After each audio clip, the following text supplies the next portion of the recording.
Swastiastu.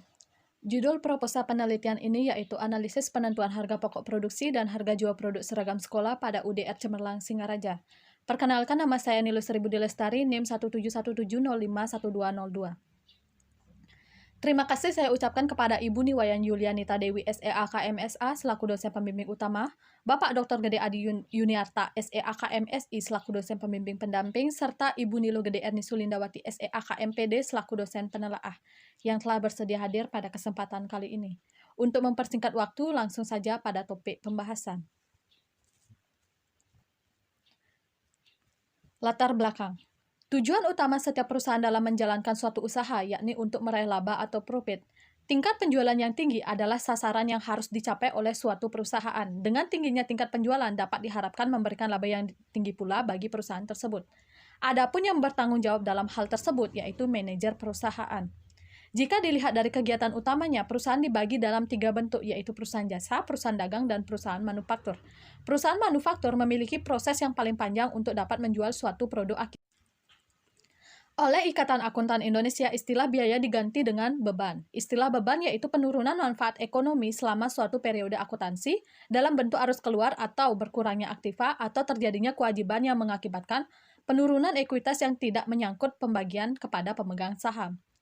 Menurut Lestari, manajer memerlukan informasi mengenai berapa biaya produksi yang dipergunakan untuk membuat suatu pesanan, berapa biaya yang telah dipergunakan untuk memenuhi pesanan pelanggan, dan lain-lain yang bertujuan untuk merumuskan strategi yang harus ia ambil untuk membuat keputusan tentang harga jual dan pengendalian biaya, serta untuk menyusun laporan keuangan. Faktor lain yang perlu diperhatikan oleh manajer perusahaan manufaktur yakni harga. Menentukan harga jual suatu produk merupakan suatu keputusan yang penting.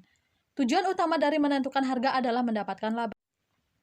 Menurut Badan Statistik Indonesia, pada tahun 2019, Indonesia memiliki 32.209 perusahaan manufaktur yang masih aktif. Dari banyaknya jumlah perusahaan yang masih aktif tersebut, salah satunya yakni Usaha Dagang R. Cemerlang Singaraja, yang beralamat di Jalan W.R. Supratman, Penarukan Buleleng, dengan pekerja atau karyawan sebanyak 50 orang. UDR Cemerlang Singaraja merupakan perusahaan yang bergerak dalam bidang konveksi pakaian yang menggunakan kain sebagai bahan baku utama dan benang sebagai bahan penolong. Berdasarkan hasil wawancara yang dilakukan dengan Ibu Siswarti Pristian selaku owner UDR Cemerlang Singaraja, diketahui bahwa metode pengumpulan biaya produksi yang digunakan oleh UDR Cemerlang Singaraja yakni metode harga pokok pesanan atau order, dan memiliki ukuran atau size yang berbeda-beda antara satu dengan yang lainnya. Dalam melakukan produksi, UDR Cemerlang Singaraja menetapkan harga jual sebelum proses produksi dimulai atau harga jual ditentukan di muka. Kepopuleran usaha konveksi utamanya adalah disebabkan karena 2 hal. Yang pertama yaitu pangsa pasar yang jelas, yang kedua adalah pakaian merupakan salah satu kebutuhan dasar manusia. Kemudian pada setiap usaha konveksi, harga produk ditetapkan dengan cara yang berbeda-beda. Hal tersebut memicu adanya perbedaan harga produk yang dapat dilihat pada tabel 1. Berdasarkan daftar harga produk tersebut, jika dibandingkan dengan harga jual pada perusahaan konveksi yang ada di daerah Singaraja, UDR Cemerlang Singaraja memiliki harga jual produk seragam sekolah yang paling murah. Penyebab hal tersebut karena perusahaan ini dalam menghitung harga pokok produksinya hanya memasukkan beberapa unsur saja, yaitu unsur biaya yang sifatnya langsung seperti biaya bahan baku langsung dan upah tenaga kerja langsung. Sementara jika harga pokok produksi telah dihitung sesuai dengan teori akuntansi biaya, maka akan memberikan manfaat secara maksimal kepada manajemen UDR Cemerlang Singaraja. Berdasarkan hasil observasi awal pada pabrik UDR Cemerlang Singaraja, dilihat bahwa dalam menetapkan harga produk per unit mengalami kesulitan. Hal tersebut karena dalam pengadaan bahan baku dan bahan penunjang atau penolong seperti kancing, karet, kain keras, jarum, benang, minyak mesin, dan lainnya dilakukan secara bersamaan dalam jumlah banyak. Perusahaan sering mengabaikan proses pencatatan menurut teori akuntansi biaya, terutama dalam hal pengelompokan dan pencatatan biaya produksi dan biaya non-produksi lainnya. Adapun penelitian terdahulu yang melakukan evaluasi kesesuaian penggolongan biaya berdasarkan akuntansi biaya dengan metode harga pokok pesanan adalah penelitian yang dilakukan oleh Pitri pada tahun 2019. Menyatakan bahwa perusahaan yang diteliti tidak memasukkan penggolongan biaya yang tepat, seperti biaya bahan penolong masih dimasukkan ke dalam biaya bahan baku, dan perusahaan belum memasukkan biaya overhead pabrik seperti biaya penyusutan aset tetap. Selain itu, perhitungan biaya produksi masih belum sesuai dengan konsep akuntansi biaya karena perusahaan hanya memasukkan biaya bahan baku dan biaya tenaga kerja. Dalam penelitian Widya Stuti dan Dewi pada tahun 2018, menyatakan bahwa terdapat hambatan-hambatan dalam proses perhitungan harga pokok penjualan untuk menentukan harga jual pada PT soal precious metal karena masih terdapat beberapa metode perhitungan belum sesuai dengan teori, kecuali perhitungan harga jual. Di dalam hasil penelitian Hayat dan Sulistyo pada tahun 2019, menyatakan bahwa perbedaan perhitungan harga pokok produksi menurut perusahaan dengan perhitungan harga pokok produksi menurut metode pesanan disebabkan karena terdapat perbedaan dalam penggolongan biaya produksi, serta perbedaan dalam perhitungan biaya overhead pabrik yang dibebankan pada setiap produk pesanan. Dalam menghitung biaya overhead pabrik, ada beberapa biaya yang tidak dimasukkan ke dalam perhitungan biaya overhead pabrik, seperti biaya penyusutan dan biaya reparasi dan pemeliharaan, sehingga biaya overhead pabrik menjadi tidak tepat. Selanjutnya yaitu identifikasi masalah. Yang pertama yaitu tujuan utama setiap perusahaan dalam menjalankan suatu usaha, yakni untuk meraih laba atau profit. Yang kedua yaitu berdasarkan kegiatan utamanya terdapat 3 bentuk perusahaan, yaitu perusahaan jasa, perusahaan dagang, dan perusahaan manufaktur. Yang ketiga yaitu perusahaan manufaktur memiliki proses yang paling panjang untuk dapat menjual suatu produk akhir. Yang keempat yaitu manajer perusahaan manufaktur sangat berkepentingan dengan informasi mengenai jumlah biaya yang dipergunakan untuk memproduksi produknya. Yang kelima yaitu faktor lainnya yang perlu diperhatikan oleh manajer perusahaan manufaktur, yakni harga jual. Kemudian yang keenam yaitu aturan bagi murid untuk memakai seragam sekolah membawa dampak positif bagi perkembangan para murid. Yang ketujuh yaitu usaha konveksi di Bali perkembangannya saat ini semakin maju dan semakin pesat, sehingga membawa dampak pada persaingan yang semakin kompetitif. Yang kedelapan yaitu jika dibandingkan dengan harga jual pada perusahaan konveksi yang ada di daerah Singaraja, UDR Cemerlang Singaraja memiliki harga jual produk seragam sekolah paling murah. Kemudian yang kesembilan, banyak biaya yang seharusnya dibebankan tidak dimasukkan dalam perhitungan harga pokok produksi. Selanjutnya yaitu pembatasan masalah. Terdapat 2 pembatasan masalah, yakni pada harga pokok pesanan dan jenis produk. UDR Cemerlang Singaraja memiliki pola produksi pesanan dan pola produksi massa, tetapi dalam konteks penelitian ini hanya berfokus pada metode harga pokok pesanan, karena UDR Cemerlang Singaraja saat ini hanya melakukan proses produksi ketika perusahaan mendapat pesanan atau order dari pembeli. Adapun jenis produk yang diproduksi oleh UDR Cemerlang Singaraja yaitu seragam kantor dan sekolah, pakaian bordir dan sablon, baju kelas, topi, serta atribut perlengkapan kantor dan sekolah. Akan tetapi pada penelitian ini hanya berfokus pada produk seragam sekolah karena produk ini merupakan produk yang paling rutin diproduksi dan telah memiliki banyak pelanggan tetap. Selanjutnya yaitu rumusan masalah pada penelitian ini, yaitu bagaimana metode penentuan harga pokok produksi dan harga jual produk seragam sekolah pada UDR Cemerlang Singaraja. Kemudian tujuan dari penelitian ini yaitu untuk mengetahui metode penentuan harga pokok produksi dan harga jual produk seragam sekolah pada UDR Cemerlang Singaraja. Serta manfaat dari penelitian ini. Yang pertama yaitu manfaat teoritis. Hasil penelitian ini dapat diharapkan memberikan kontribusi bagi pengembangan ilmu akuntansi, khususnya akuntansi biaya. Selain itu, hasil penelitian ini juga diharapkan dapat memberikan bukti nyata praktik akuntansi biaya yang diimplementasikan oleh perusahaan manufaktur. Yang kedua yaitu manfaat praktis. Bagi manajemen perusahaan, hasil penelitian ini diharapkan dapat menjadi bahan pertimbangan bagi manajemen UDR Cemerlang Singaraja dalam membuat kebijakan tentang pemilihan metode penentuan harga pokok produksi dan harga jual. Serta bagi akademisi, hasil penelitian ini diharapkan dapat menjadi referensi dan memberikan pengetahuan konseptual bagi penelitian sejenis maupun penelitian yang selanjutnya dalam rangka pengembangan ilmu pengetahuan untuk perkembangan dan kemajuan dunia pendidikan. Selanjutnya yaitu kajian teori. Adapun kajian teori pada penelitian ini yang pertama yaitu pengertian akuntansi biaya. Secara garis besar bahwa akuntansi dapat diartikan sebagai pencatatan, penggolongan, peringkasan, dan penyajian dari transaksi keuangan yang terjadi dalam suatu perusahaan. Sedangkan biaya berarti penggolongan atau pengorbanan materi yang telah terjadi untuk mencapai tujuan tertentu. Selanjutnya yaitu tujuan akuntansi biaya. Menurut Wibowo dan Yani, akuntansi biaya memiliki 3 tujuan utama, yaitu akuntansi biaya menentukan harga pokok, pengendalian biaya, acuan dalam pengambilan keputusan. Dan di sisi lain, Siregar mengatakan akuntansi biaya bertujuan untuk menghitung harga pokok penjualan dalam suatu periode. Harga pokok penjualan kemudian akan dibandingkan dengan pendapatan untuk menghitung laba.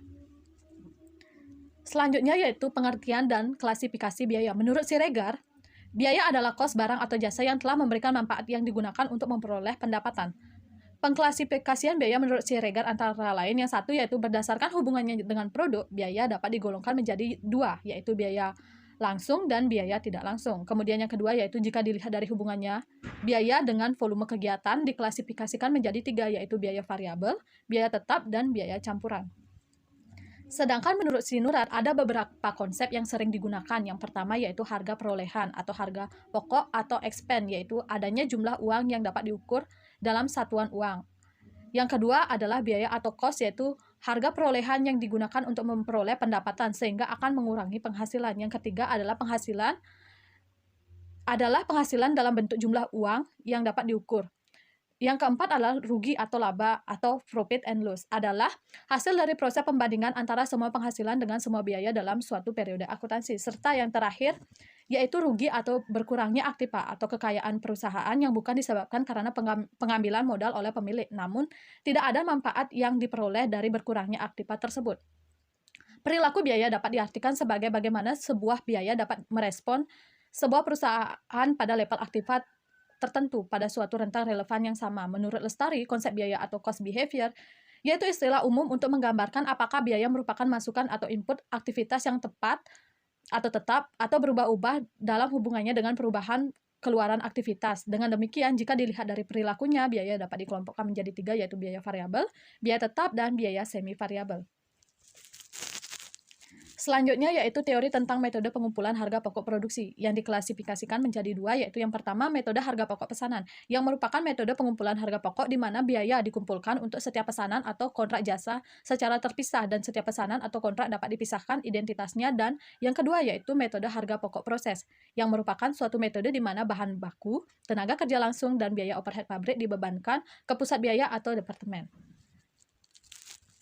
Kajian teori selanjutnya yaitu mengenai metode penentuan harga pokok produksi, yaitu suatu cara untuk memperhitungkan unsur-unsur biaya ke dalam harga pokok produksi. Terdapat 2 pendekatan dalam perhitungan harga pokok produk. Yang pertama yaitu full costing, yaitu harga pokok produksi memperhitungkan semua unsur biaya produksi ke dalam harga pokok produksi yang ditambah dengan biaya non-produksi, yaitu biaya pemasaran dan biaya administrasi umum. Serta yang kedua yaitu variable costing, merupakan metode penentuan harga pokok produksi yang memperhitungkan biaya produksi yang berperilaku variabel.